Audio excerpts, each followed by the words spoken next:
নিজের ব্যাপারে বলেছেন আকরাবু মিন হাবিলিল ওয়ারিদ, বান্দারে আমি তোমার শাহী রগের চেয়েও কাছে।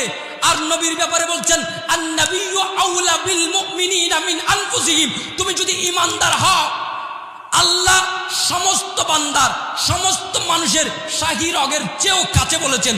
আর নবীর ব্যাপারে বলছেন সমস্ত মানুষের ব্যাপারে বলা নাই, যদি ঈমানদার হও, যদি মুমিন হও, এ মুমিন তোমার জানের চেয়েও আমার নবী তোমার কাছে আকরাব আউলা। উচ্চ আওয়াজে বলি সুবহানাল্লাহ।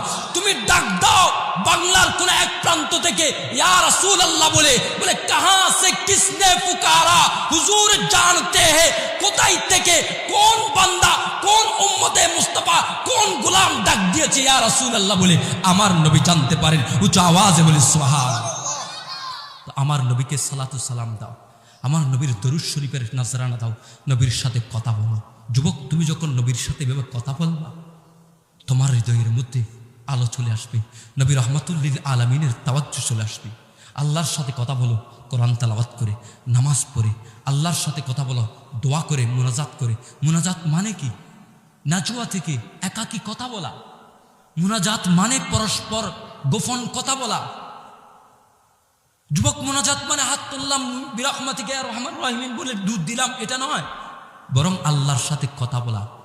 হাত তোলো, আল্লাহ আমি তোমার আদনা গোলাম, তোমার তো অনেক বান্দা আছে, তোমার বান্দার কোনো অভাব নেই, কিন্তু মওলারে আমার তো তুমি ছাড়া কোনো ইলা নেই। মওলারে আমার তো তুমি ছাড়া কোনো রাজ্জাক নেই। আল্লাহ রে আমার তো গুনার পাহাড় হয়ে গেছে, তুমি মওলা ছাড়া আমাকে মাফ করার তো কেউ নেই। তোমার তো অনেক বান্দা আছে, তুমি আমার দিকে না তাকালেও অন্য কারো দিকে তাকাতে পারবা।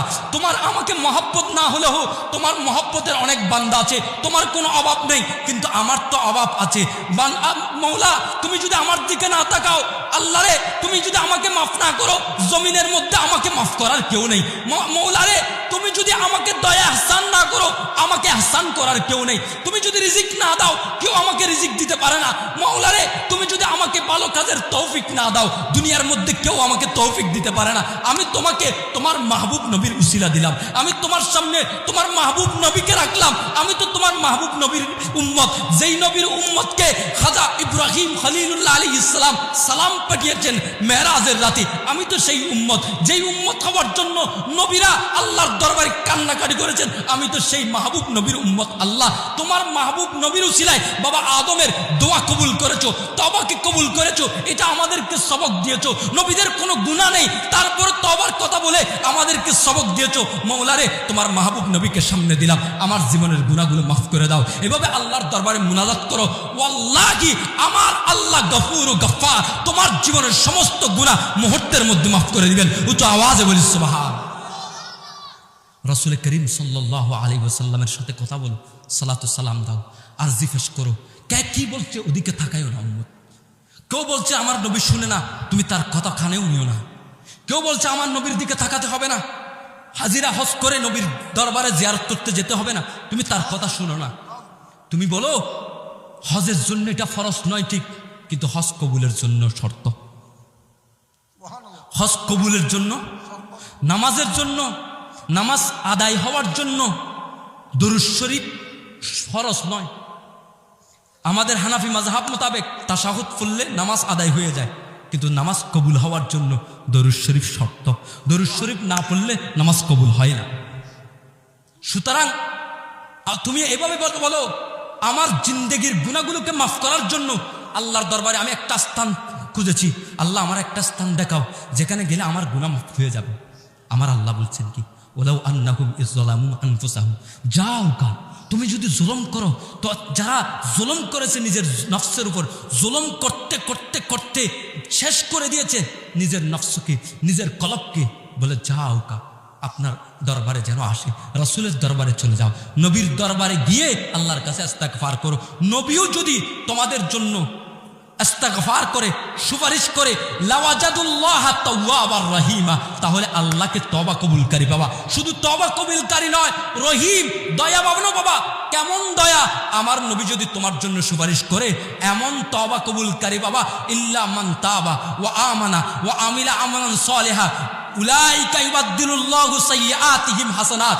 যদি আমার আল্লাহ তোমার তওবাকে কবুল করে নেয়, তুমি যদি ঈমানদার হও, আমলে সালেহ করো, আমার আল্লাহ নবী রাহমাতুল লিল আলামিনের কারণে তোমার উপর এমন রহিম হবেন, এমন দয়াবান হবেন, তোমার জীবনের সমস্ত গুনাহকে ইউবাদদিলু বদলিয়ে দিবেন, উল্টিয়ে দিবেন। ছিল গুনার পাহাড়, আমার আল্লাহ পাল্টিয়ে সেই গুনার পাহাড়কে সওয়াবের পাহাড় করে দিবেন। উচ্চ আওয়াজে বলি সুবহানাল্লাহ। যুবক, তোমার অবক্ষয় থেকে মুক্ত হতে চাও, তাহলে আল্লাহর সাথে কথা বলো।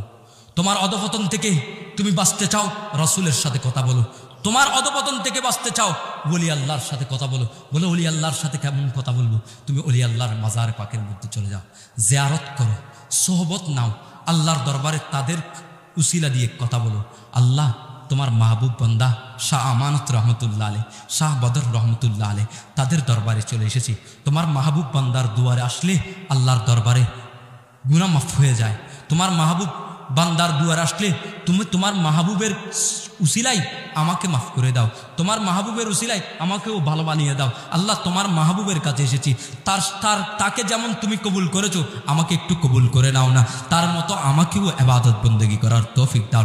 এভাবে আল্লাহর কাছে তাকে সামনে নিয়ে উসিলা করো, হয়তো তার উসিলায় তোমার জীবনের গুনাহ মাফ হয়ে যাবে, হয়তো ওনার উসিলায় তোমার জীবনের সমস্ত গুনাহ মাফ করে আল্লাহ তোমাকে মুত্তাকি বানিয়ে দিবেন। উচ্চ আওয়াজে বলি সুবহানাল্লাহ।